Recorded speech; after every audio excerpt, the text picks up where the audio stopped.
Assalamualaikum warahmatullahi wabarakatuh. Perkenalkan, nama saya Ananda Oktaviani Putri dengan NIM 2280424140. Di sini saya akan menjelaskan materi dengan tema intelijensi, gaya belajar, dan kepribadian siswa pada mata kuliah Psikologi Pendidikan. Selamat menyaksikan. Masuk materi yang pertama, yaitu intelijensi. Intelijensi adalah kemampuan dalam memilih sebuah penalaran terkait fakta atau kebenaran. Adapun faktor yang mempengaruhi intelijensi, yang pertama yaitu pembawaan atau keturunan, yang kedua kematangan, yang ketiga pembentukan, yang keempat minat dan pembawaan khusus, yang kelima kebebasan, dan yang keenam lingkungan. Adapun teori multiple intelligence Gardner, yang pertama keterampilan linguistik, yaitu kemampuan berpikir dalam kata-kata atau penggunaan bahasa. Yang kedua keterampilan logikal matematikal, yaitu kemampuan operasi hitung matematika. Yang ketiga ada keterampilan spatial, yaitu kemampuan berpikir 3 dimensi. Yang keempat ada kemampuan musikal, yaitu kepekaan terhadap pitch, melodi, irama, dan nada. Yang kelima ada keterampilan naturalis, yaitu kemampuan mengamati, memahami sistem alam, buatan, dan manusia. Yang keenam ada keterampilan kinestetik, yaitu kemampuan manipulasi objek dan fisik. Yang ketujuh keterampilan interpersonal, yaitu kemampuan memahami dan berinteraksi dengan orang lain.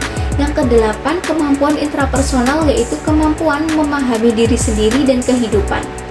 Selanjutnya yaitu gaya belajar siswa. Apa sih gaya belajar itu? Jadi gaya belajar adalah pendekatan yang menjelaskan mengenai bagaimana individu atau diri kita itu belajar dengan cara yang lebih mudah dipahami oleh diri sendiri. Bagaimana gaya belajar tersebut dapat membuat kita berkonsentrasi pada proses belajar dan menguasai informasi yang sulit dan baru melalui persepsi yang berbeda. Adapun macam-macam gaya belajar, yang pertama ada gaya belajar visual. Gaya belajar visual adalah individu dengan belajar lebih mudah memahami informasi dalam bentuk gambar, diagram, grafik, dan peta konsep. Yang kedua, gaya belajar auditori, yaitu siswa dengan gaya belajar ini lebih efektif dalam memahami materi melalui pendengaran seperti ceramah, diskusi, atau rekaman audio. Yang ketiga yaitu ada gaya belajar kinestetik. Nah, pembelajaran kinestetik lebih suka belajar melalui pengalaman langsung seperti praktik atau simulasi. Berikut materinya. Untuk lebih paham lagi, kita saksikan video selanjutnya. Check it out. Dimulai dari kanan, ikuti Yasminun. Yasminun. Yasminun bunga apa di situ? Ikuti Nawwarus Syamsi. Apa artinya? Nomor 3 Wardatun. Apa? Yang terakhir Lutusun. Lutusun. Sudah semuanya? Semuanya ikuti al-hadiqatu. Al-hadiqatu. Mana artinya apa?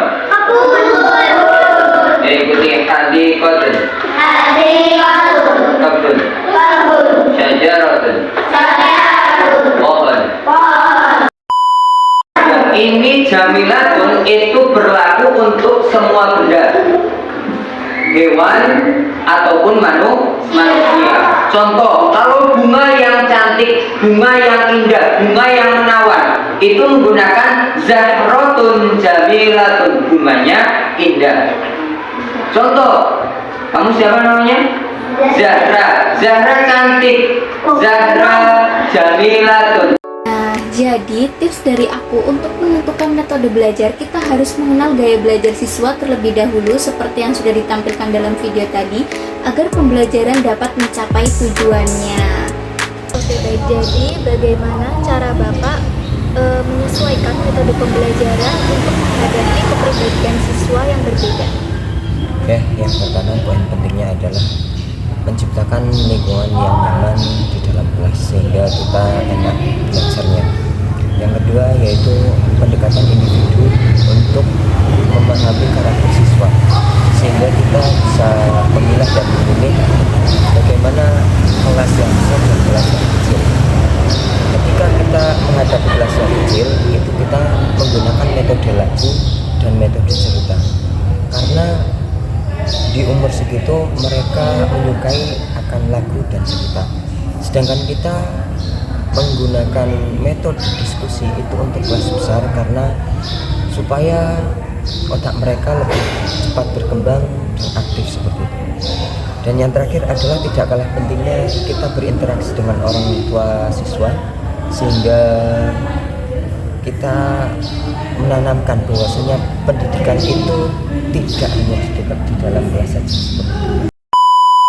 Refleksi dan kesimpulan dari pemaparan video ini, apa aja yang bisa dipetik untuk praktek pendidikan ini? Nah, jadi kesimpulan dari pemaparan video ini yaitu kita sebagai calon guru harus paham dan mengerti pentingnya mengamati gaya belajar siswa agar pembelajaran dapat mencapai tujuannya. Karena banyak siswa, banyak juga macam jenis gaya belajar mereka untuk lebih paham terhadap materi, dan kita sebagai guru harus bisa menjembatani agar pembelajaran bisa berjalan sebagaimana mestinya. Terima kasih. Apabila terdapat kesalahan kata ataupun perbuatan, mohon dimaafkan. Wassalamualaikum warahmatullahi wabarakatuh. Sampai jumpa.